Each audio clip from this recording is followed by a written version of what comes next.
بسم اللہ الرحمن الرحیم اللہم صلی علی محمد و آل محمد و عجل فرجہم۔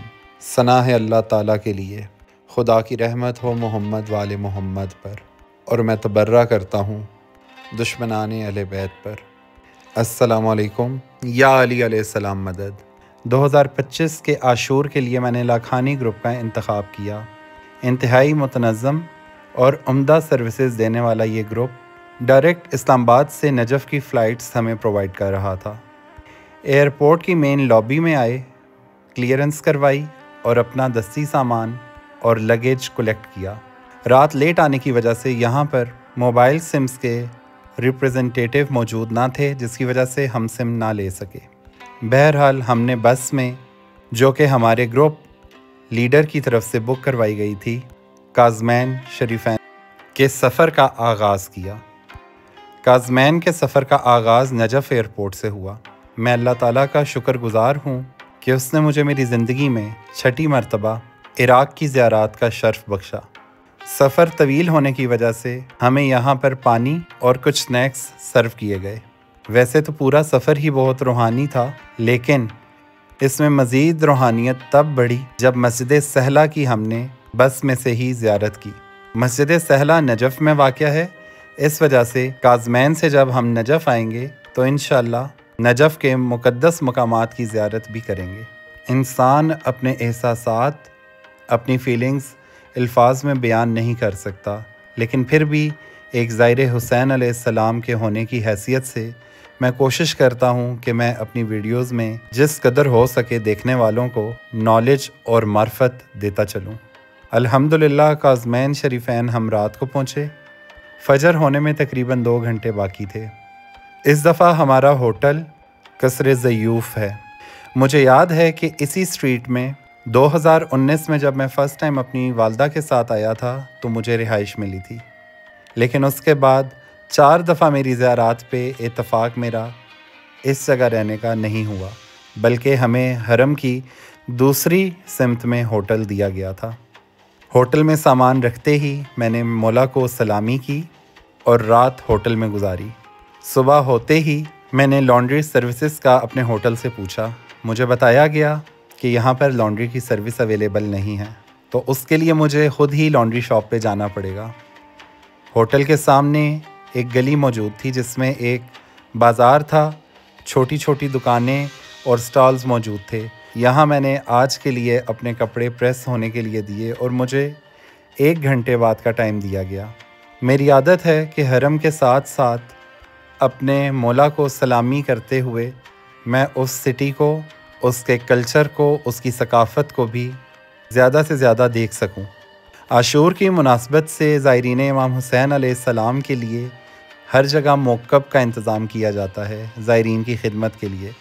میں اپنی بلیک کافی بہت مس کر رہا تھا۔ یہاں سے مجھے عراقی قہوہ مل گیا اور میں نے اپنی کافی کی کریونگ کو عراقی قہوے سے پورا کر لیا۔ گروپ میں آئے گئے ایک اور ساتھی کے ساتھ جن کا نام پرویز ہے اور یہ مولا کے زائر ہیں۔ ان کو جہاں یہ جاب کرتے ہیں ان ڈاکٹر صاحب نے عاشور کی زیارات کے لیے بھیجا۔ اللہ تعالیٰ ان کی توفیقات میں اضافہ کرے، جو لوگ اپنے ساتھ ساتھ اپنے ماتحت لوگوں کا بھی بہت خیال رکھتے ہیں۔ پرویز میرے ساتھ رہنا چاہتے تھے کیونکہ زیارات کے کافی زیادہ مقامات پر کافی دفعہ مولا کے کرم سے آنے کی وجہ سے میرا نالج ہے، اور پرویز یہ چاہتے تھے کہ میں جہاں پر بھی سلامی کروں، ان کا فرسٹ ٹائم تھا، میں ان کو بھی گائیڈ کرتا چلوں۔ سب سے پہلے میں نے دن کو یہاں پر کبوتروں کو دانہ ڈالا، جو کہ مولا کے شہر کے پرندے ہیں، اور ان کے بدلے اپنی حاجات طلب کی۔ پھر اپنے 7ویں امام موسیٰ کاظم علیہ السلام اور ان کے پوتے 9ویں امام محمد جواد علیہ السلام کو سلامی کی۔ حرم جیسے جیسے نزدیک آ رہا تھا، دل کی دھڑکن بھی تھم رہی تھی۔ انسان جب بھی مقدس مقامات پہ جاتا ہے تو خدا کے فضل، مولا کی کرامت کے سامنے اپنے جانے انجانے کیے ہوئے گناہ سوچ کر پشیمان ہوتا ہے۔ میں ہمیشہ اپنے قدموں کی جانب دیکھتا ہوں کہ خدا نے میرے بخت کس قدر بلند رکھے ہیں کہ شاید اپنی نسل میں سے جن کو میں جانتا ہوں پہلا شخص ہوں جو زائر امام حسین علیہ السلام بنا اور بار بار بنا۔ یہ کہنا بالکل غلط نہ ہوگا کہ مولا نے مجھے میرے اوقات سے زیادہ بلند نصیب فرمائے۔ بلند و بالا روبدار حرم اور اس کے اونچے دروازے، سنہری چمکتے گنبد اور مینار انسان کے دل میں وہ احساس پیدا کرتے ہیں جو شاید الفاظوں میں بیان کرنا ناممکن ہے۔ کاظمین ہو، کربلا ہو، نجف ہو، بلد ہو یا سامرا ہو، مشہد ہو یا قم ہو، مدینہ یا مکہ، ہر جگہ جاتے ہوئے ہمیشہ سے میرے دل میں ایک ہی احساس آیا کہ میرے والد مرحوم کی کوئی یقیناً ایسی نیکی ہوگی جس کے بدلے خدا تعالیٰ نے مجھے شیان حیدر کرار بنا دیا۔ میرے ناپاک خاکی دل کو امیر المومنین علیہ السلام کی محبت سے منور کر دیا۔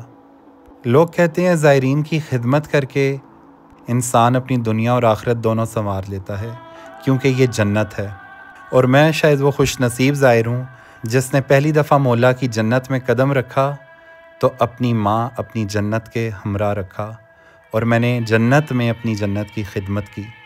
میں ہمیشہ یہاں آ کر اپنی والدہ کی کمپنی کو بہت مس کرتا ہوں، لیکن کسی نہ کسی مجبوری کی وجہ سے میرے ساتھ وہ دوبارہ ابھی تک نہ آ سکی ہیں۔ کاظمین کے حرم میں موبائل تو الاؤ نہیں ہے، خاص کر کے زری کے پاس خادمین آپ کو موبائل لے کر ویڈیو شوٹ نہیں کرنے دیتے، لیکن پھر بھی ایک داخلی دروازے سے میں نے مولا امام موسیٰ کاظم علیہ السلام اور مولا امام تقی علیہ السلام کی زری کی ویڈیو شوٹ کی۔ خدا آپ کی زیارت کے صدقے مجھے بار بار یہ موقع دیں کہ میں یہاں آ سکوں، آپ کی اور اپنی نیابت میں مولا کے حضور سلامی پیش کر سکوں۔ امام موسیٰ کاظم جو کہ بیٹے ہیں امام جعفر صادق علیہ السلام کے، امام جعفر صادق کا روضہ تو جنت البقیع مدینہ میں واقع ہے۔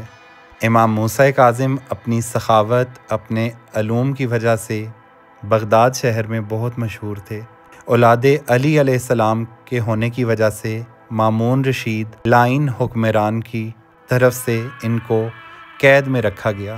امام موسیٰ کاظم کو اس قدر تنگ زندان میں رکھا گیا کہ امام نہ کھڑے ہو پاتے تھے نہ بیٹھ پاتے تھے۔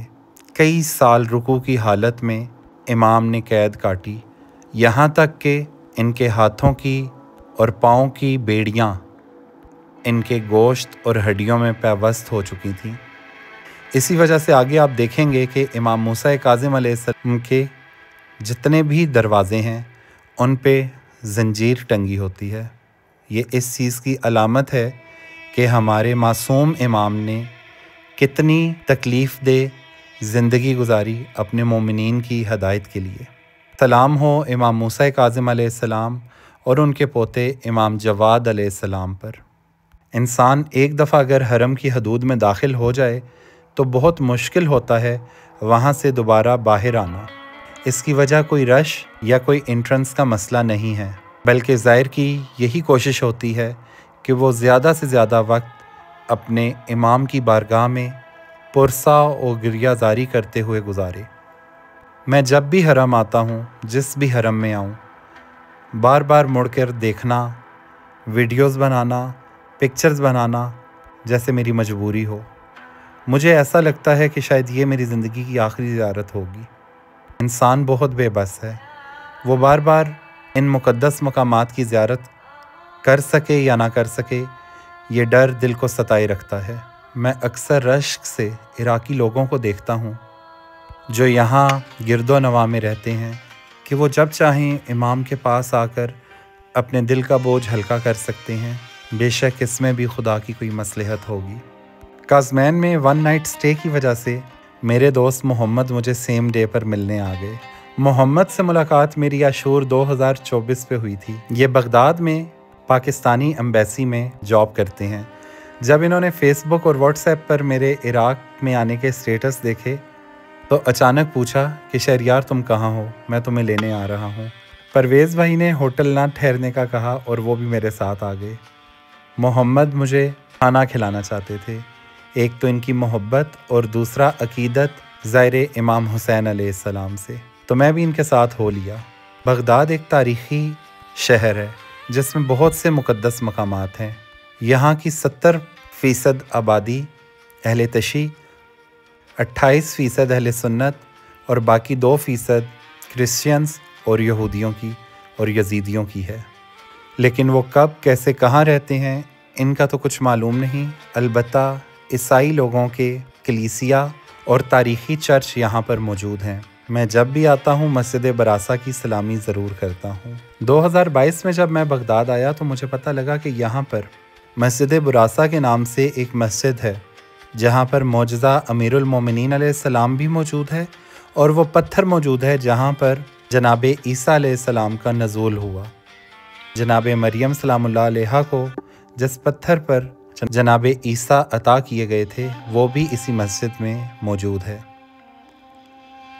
واقعہ کچھ ایسا ہے کہ یہ ایک تاریخی چرچ کلیسیا تھا یہاں پر بغداد میں، اور امیر المومنین علیہ السلام جب یہاں پر آئے، کوئی جنگ تھی جس کے دوران جناب امیر المومنین علیہ السلام کا یہاں سے گزر ہوا۔ اس علاقے میں پانی کی بہت قلت تھی، اور اس چرچ کے خادمین نے جناب امیر المومنین کی کرامات سے انکار کیا تھا۔ جناب امیر نے یہاں پر کنواں بنانے کا حکم دیا۔ جب کنواں شروع کیا گیا تو بیچ میں ایک چٹان آ گئی۔ اب معجزہ یہی ہے کہ ایک کنکری سے، ایک چھوٹے سے کنکر سے امیر المومنین علی ابن ابی طالب علیہ السلام نے اس چٹان کو شق کیا، اور اس چٹان کا جو پتھر ہے وہ یہ آپ اپنی اسکرین میں دیکھ سکتے ہیں۔ اور آج تک اس پتھر کا معجزہ یہ ہے کہ اس پتھر پہ کوئی بھی پانی ڈالا جائے اور جب اس پانی کو دوبارہ استعمال میں لایا جائے یا پیا جائے تو وہ آپ کو میٹھا اور شفا یاب محسوس ہوگا۔ یہاں سے سیڑھیاں جو نیچے جا رہی ہیں وہاں یہ کنواں موجود ہے جہاں سے پوری مسجد کا اس وقت پانی کا انتظام ہے، اور یہ وہ پتھر ہے جس کا میں نے ذکر کیا تھا۔ اگر وقت ملے تو میری 2024 مسجد براسا کی ویڈیو لازمی دیکھیے گا، اس میں آپ کو پتہ لگ جائے گا کہ اس مسجد کی کیا تاریخ ہے۔ مسجد کے کوریڈور سے ہوتے ہوئے ایک بڑا ہال موجود ہے جس میں لوگ نماز ادا کرتے ہیں۔ میں نے بھی یہاں پر نوافل ادا کیے، اور میرے ساتھ پرویز بھائی اور احمد نے بھی یہاں پر نفل ادا کیے۔ اس جگہ کی فضا میں بہت ہی زیادہ سکون ہے، اور بچے خواتین یہاں پر آ کر پانی پیتے بھی ہیں اور اس سے اپنے چہرے پر مس بھی کرتے ہیں۔ کئی سو سال، کئی صدیاں پرانی یہ مسجد اپنے آپ میں ایک عجوبہ ہے۔ کبھی انسان اس کے گنبد دیکھتا ہے، کبھی اس کے مینار، اور کبھی اس صحن کو۔ یہاں سے بھی جانے کا دل نہیں کرتا، لیکن کیا کریں، ہم نے اپنے گروپ کے ساتھ چلنا ہے اور باقی بھی مقامات پہ جانا ہے۔ اگر بغداد کی تاریخ آپ پڑھنا شروع کریں تو آپ کو بہت تعجب ہوگا کہ کیسی کیسی برگزیدہ ہستیاں اس شہر میں پیدا ہوئیں یا اس شہر میں ان کے مقامات موجود ہیں۔ اہل سنت کے بھی امام ابو حنیفہ، شیخ عبد القادر گیلانی رحمۃ اللہ کا مزار بھی بغداد میں موجود ہے۔ میرے دوست، میری فیملی، اہل سنت کے کافی لوگوں نے مجھے پیر عبد القادر گیلانی کے مزار کے لیے نظر و نیاز دے کر بھیجا، اور ہر دفعہ ہی ایسا ہوتا ہے کہ میں امانتیں پہنچانے کے لیے پیر عبد القادر گیلانی کے مزار پہ لازمی حاضری دیتا ہوں، اور اپنے دوست اور احباب جتنے لوگ ہیں ان کی امانتیں یہاں پر پہنچاتا ہوں۔ احمد بتا رہے ہیں کہ یہ جو سامنے مسجد ہے یہ اہل سنت کی ہے، لیکن بغداد شہر میں اہل سنت اور اہل تشیع کا کوئی بھی فرقہ واریت مسائل نہیں ہیں۔ یہاں پر جو انسان چاہے، جس طریقے سے چاہے، نماز اور اپنی مذہبی پریکٹسز کر سکتا ہے۔ ہاں، اذان کا فرق ضرور ہوتا ہے۔ یہ جو مسجد ہے اس میں اذان اہل سنت کی دی جاتی ہے۔ یہ ہم گزر رہے ہیں دریائے دجلہ کے اوپر سے۔ دریائے دجلہ کے کنارے پر ہی بغداد شہر آباد ہے، اسی میں سے ہو کر دریائے دجلہ گزرتا ہے۔ اسلام میں اس دریا کی بھی ایک بہت بڑی تاریخ ہے۔ میں یہاں پر خدا کا شکر ادا کرتا ہوں کہ اللہ تعالیٰ نے ان مقامات پر میرے زندگی کے کچھ لمحات لکھے تھے، ویڈیوز بنانے کا مقصد بھی یہی ہے کہ عمر کے کسی بھی حصے میں میں اپنی یہ ویڈیوز دیکھ سکوں اور اپنے عزیزوں کے ساتھ اپنے یہ قیمتی لمحات شیئر کر سکوں۔ اس وقت جو مینار آپ کو نظر آ رہا ہے یہ شیخ عبدالقادر گیلانی کے مزار کے ساتھ فقہ جعفریہ کی ایک مسجد آپ دیکھ رہے ہیں۔ بغداد شہر میں جگہ جگہ آپ کو مزارات اور مساجد ملیں گی۔ یہ کالا جھنڈا جو مسجد کے گنبد پہ آپ کو نظر آ رہا ہے غم حسین علیہ السلام کی عکاسی کر رہا ہے، اور اسی کے بالکل ساتھ شیخ عبدالقادر گیلانی کا مزار آ جاتا ہے۔ مزار کے لیے آپ کو پارکنگ میں اپنی گاڑی پارک کرنی پڑے گی اور اس کے بعد احاطے سے پیدل چلتے ہوئے آپ کو مزار کے اندر جانا پڑے گا۔ احمد نے مجھے دعوت دی ہوئی ہے، اس لیے احمد آج میرے ساتھ ہی ہوں گے، ورنہ اکثر و بیشتر زائرین یہاں پر ٹیکسی کو چھوڑ دیا کرتے ہیں اور کچھ ٹائم گزارنے کے بعد دوبارہ سے کاظمین کی ٹیکسی بک کرتے ہیں۔ اس جگہ کو یا اس علاقے کو اعظمیہ کہا جاتا ہے۔ بغداد کا یہ حصہ غوث پاک اعظم کے نام سے اعظمیہ مشہور ہے، اور کاظمین کو کاظمیہ کہا جاتا ہے کیونکہ وہاں پر ہمارے 7ویں معصوم امام موسیٰ کاظم علیہ السلام آرام فرما ہیں۔ اگر آپ شیخ عبدالقادر گیلانی رحمۃ اللہ کے مزار پہ آئیں تو آپ کو اکثر اہل سنت کے انڈینز قافلے بہت دیکھنے کو ملیں گے۔ انٹر ہوتے ہی یہاں پر ان کا سلسلہ نسب موجود ہے، جس میں والد سے ان کا سلسلہ امام حسین علیہ السلام اور والدہ کی طرف سے امام حسن علیہ السلام سے جا کر مل جاتا ہے۔ یہ جو زری آپ اپنے سکرینز میں دیکھ رہے ہیں یہ روزے کی زری ہے شیخ عبدالقادر گیلانی کے۔ شیخ عبدالقادر گیلانی کا تعلق ایران کے شہر گیلان سے تھا، اور دین کی ان کی خدمات کی وجہ سے ان کو بغداد شہر میں آنا پڑا۔ یہ زری انڈیا ہندوستان سے لائی گئی ہے، اور اس پہ جتنا بھی کام ہے وہ پاکستانی ہنرمند لوگوں نے کیا ہوا ہے۔ آپ یہ جو سنگ مرمر کی دیواریں دیکھ رہے ہیں یہ بھی انڈیا اور پاکستان کے لوگوں نے اپنے ہاتھوں سے تراشے ہیں۔ فقہ حنفی میں پیر عبدالقادر گیلانی کو ایک خاص مقام حاصل ہے۔ اہل سنت چاہے وہ عراق کے ہوں، انڈیا کے ہوں، پاکستان کے ہوں، بریلوی مسلک سے تعلق رکھنے والے لوگ آپ کو ضرور یہاں ملیں گے۔ زری کے ساتھ ایک مسجد بھی ہے، لیکن اس میں نماز اہل سنت کے مطابق ادا کی جاتی ہے اور اذان بھی اہل سنت کی دی جاتی ہے۔ یہ جو بزرگ آپ کو بیٹھے ہوئے نظر آ رہے ہیں یہ روزے کے خادمین ہیں تو یہ لوگ عراقی، لیکن انڈیا اور پاکستان کے زائرین اس قدر یہاں پر موجود ہوتے ہیں کہ ان کو بہت اچھے سے اردو بولنے آ گئی ہے۔ یہاں کے حرم میں لائبریری بھی موجود ہے، لنگر خانہ بھی موجود ہے، اور ان کے 2 صاحبزادوں کی تربت بھی موجود ہے۔ زائرین کے لیے 3 وقت کے کھانوں کا بھی انتظام کیا جاتا ہے، لیکن ہم دیر اہل بیت کے منگتے ہیں، کوشش کرتے ہیں کہ لنگر نیاز اپنے مولا کے حرم سے ہی کریں۔ غم حسین ایک مخصوص روایتی انداز میں یہاں پر کیا جاتا ہے۔ جوگ در جوگ ٹولیاں آتی ہیں اور ایک روایتی انداز میں یہاں پر جلوس کی شکل میں برآمد ہوتی ہیں۔